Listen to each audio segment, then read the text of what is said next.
Hey there, folks. Welcome to Spectrum Pulse. We talk about music, movies, art, and culture.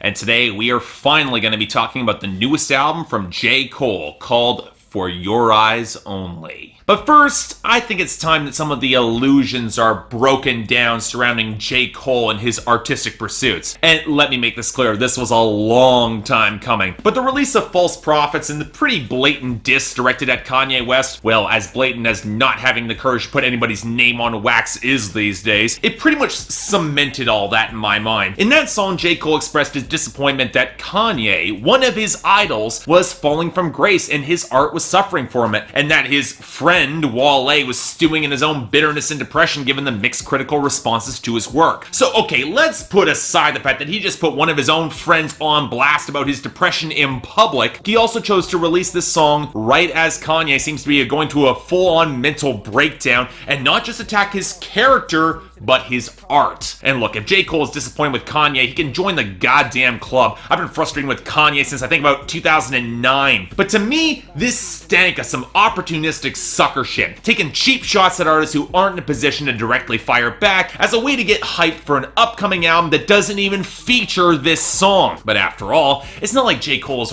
lying, right? He plainly cares. He plainly's got the best of intentions. This is his way of showing concern. After all, he's such a nice guy, right? Make no mistake, I'm definitely using the whole nice guy qualifier as a pejorative here, because for a while now, it seemed to ring very true about J. Cole. A guy who, on the surface, might seem to have a lot of sincere intentions, is that sensitive type, but when you rip away the veneer, you delve in deeper, he's just like so many of the A-listers that he derides. And while to some, False Prophets might have been the first big clue, this has been something I've noticed since at least 2014 Forest Hills Drive, especially in his songs about women. Hell, you could probably trace it back even farther, but what I've always found galling is the framing of all of it. He doesn't frame his disses as disses, but just disappointment. The actual content rarely matches how it's presented, and that's where things can get really ugly. It comes across as really disingenuous and honestly kind of fake. And that disingenuous presentation, if that was the only problem, that would be one thing, but when you combine it with content and bars that are nowhere near as deep or complex as J. Cole plainly thinks they are, he's no Aesop Rock, it tends to make for records that I don't like nearly as much as so many people do. But whatever, now that I've alienated a fair chunk of all you guys, how is that new album for which he's been building all this hype?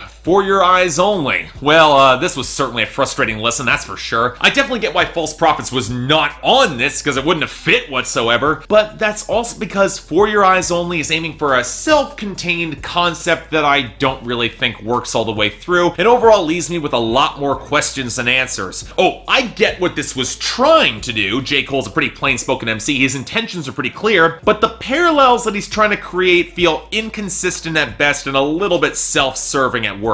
And that's going to take a bit to explain here. Well, it's because despite similar questionable framing choices that sparked my rant opening up this review still being here, it's slightly muted. Most because for the majority of the project, J. Cole is not playing that main character. Okay, we're going to get nowhere here if we don't start off with the content and the central concept of this album. This record is trying to tell two stories in parallel. That of J. Cole's first experiences with fatherhood, and that of a friend who was killed in the drug trade when J. Cole went off to college, leaving behind his own baby daughter. Now, some of this hypothesizing is that said friend is the same that showed up on 03 Adolescence 2 years ago, but beyond that fragment of continuity, more of For Your Eyes Only is focusing on that friend's story and encroaching feelings of depression and mortality. There's an undefined feeling of death coming because of something that he might have done, from the church bells referenced in the first song, and Immortal's all the more stark in that friend, or maybe even J. Cole reflecting on it himself, trying to find his legacy in his own mind. Of course, where things get a little bit more interesting is when we get songs like She's Mine, Part 1 and 2. The first where that friend, or maybe J. Cole, tries to show more open vulnerability when confronted with the person that he loves, and the second showing a glimmer of hope break through in that hard exterior at the sight of his daughter. He was very ready to die, but not the same way anymore. And thus, that friend leaves his final messages in a few verses to his daughter before he's killed, with J. Cole then passing on that message in the title track to speak to any child who has lost their father in this way, just for their eyes only. Okay, you know what? That's a powerful theme,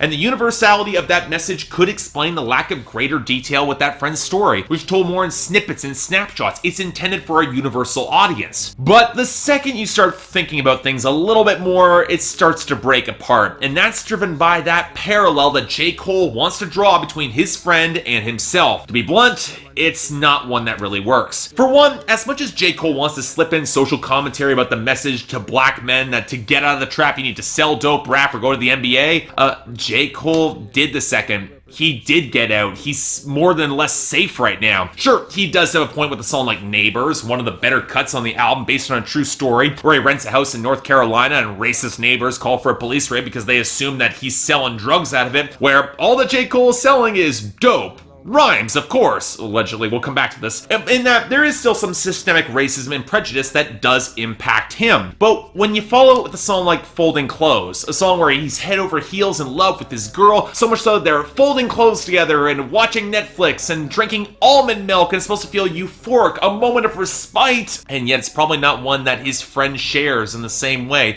if he's in a more desperate situation or would have even the luxury to even afford to think about feeling. And that's an important distinction, especially when you consider that bigger picture. Whereas songs like Ville Mentality and Change, J. Cole muses about his own fame and success, and how people like his friend think about death as he tries to construct a moral justification for all of it. Whereas, to quote, say, Earn, Donald Glover's character from Atlanta, poor people don't have time for investments, be they money or existential quandaries like this. They think about death because it's a necessity in their line of work, especially when they have a family they need to support, especially after they die. If this record had been entirely from that friend's perspective, or gave more insight into his thought patterns, or was a little bit more realistic in that thought pattern, this could have worked. But instead, we get J. Cole complaining about fame and contemplating his retirement that will never happen on Ville Mentality, something I don't think that friend is thinking about in the same way. Or on Neighbors, where he'd give up the fame, but not the fortune, which places that little rant against capitalism, Christmas, and Black Friday on She's Mine Part 2 in even muddier context. Or you got Deja Vu, which somehow ends up as yet another steal someone else's girl, but it's okay, because J. Cole such a nice guy anthem. He'll play with the concern trolling that was insufferable when Drake did it, and a lot of very similar flows too. But the point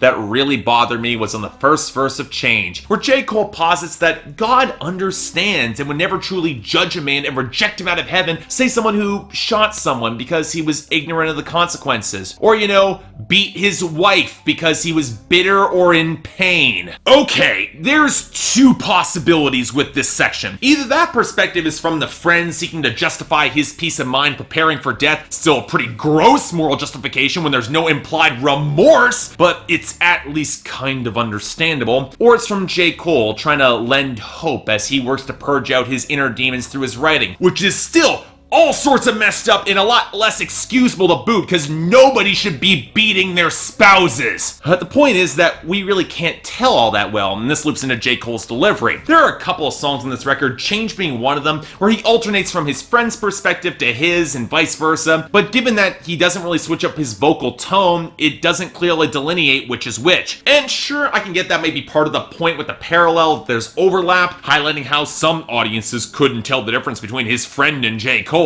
But you can only push that excuse so far before your stabs at ambiguity just end up as cheap justifications to get away with an unnecessarily fractured narrative. And that doesn't really obscure the fact that J. Cole doesn't really aim to cut an interesting or impressive performance on this album as a rapper or a singer. For one, whoever keeps telling him that we want to hear him sing, that person needs to stop. Forget Anderson .Paak or Childish Gambino or Drum, who can actually balance both rapping and singing. Even Drake is capable of better vocal delivery than J. Cole on this album, where his voice is audibly breaking and it's not intentional. And as for the rapping, look, as many socially conscious ideas as J. Cole references, he's not really delving all that deep into them or raising them in a way that we haven't heard before. And it's not like his punchlines and wordplay are all that impressive or layered. In terms of MCs that are more open and honest, he's not even the same ballpark as Open Mike Eagle or Sage Francis or Elzai or even Aesop Rock, as I mentioned before. Most because he's got a really bad habit of relying on repeating words to rhyme with themselves or repeating entire bars to fill up space, like on the verses of Ville Mentality or Unfolding Clothes, where he rhymes almond milk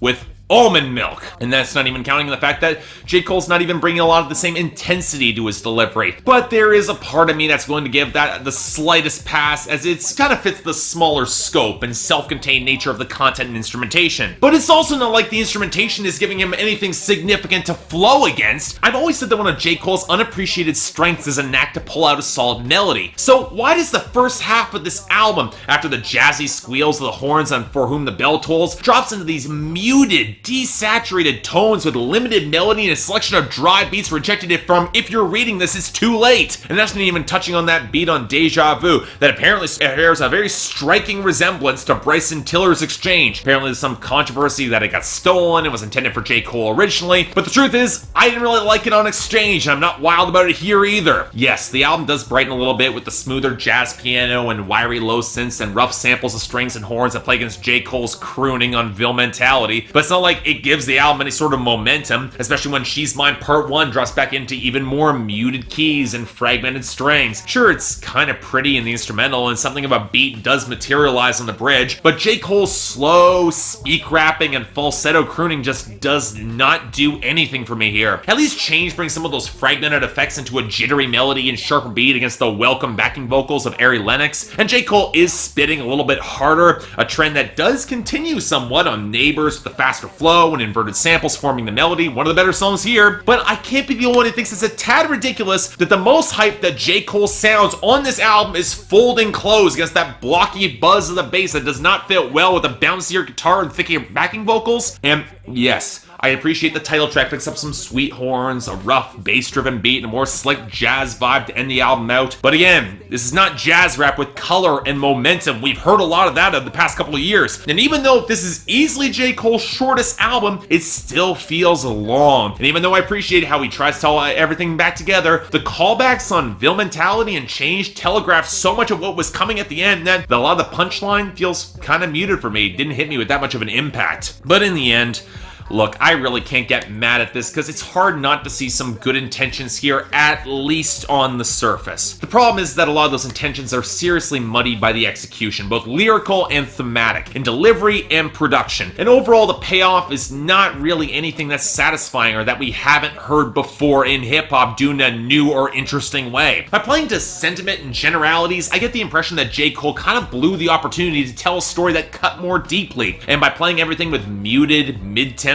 understatement, it even further enforces the feeling that there's just not that much here that's distinct, deep, or all that interesting. It really kind of feels run-of-the-mill. I appreciate the ambition, and yeah, J. Cole's a good enough rapper to push this up to a 5 out of 10, but I really can't recommend this to anyone outside of J. Cole's hardcore fan base, and even they could go back to most of his previous albums and find more interesting content and melodies. Look, as it is, even while the title emphasizes that yes, this is not for me, I get it, and you get more out of it, good for you, but with consistent framing issues and more muted tendencies, I'm not sure I would have wanted it to begin with, so yeah, take it or leave it. So yeah, thanks a lot for watching. I'd like to like and subscribe. I'd be more than grateful. I got the poll here, so everyone who wants to tell me that I'm wrong, there's your opportunity. And I also, if you guys have any comments about my presentation, I'm all ears. If you guys want to get more insight into my schedule in the upcoming weeks, I've got my Patreon link right over here. 3 times a week, you guys get to vote on the schedule. And once a week on Saturdays, the people at the higher Patreon levels get to add records to that schedule. So if you guys want to get involved in the voting and see certain records go up faster, there's your opportunity. I'm always happy to follow off. But until then, I'm Mark, you're watching Spectrum Pulse, and I'll see you next time. If you listening now, it must mean it's true.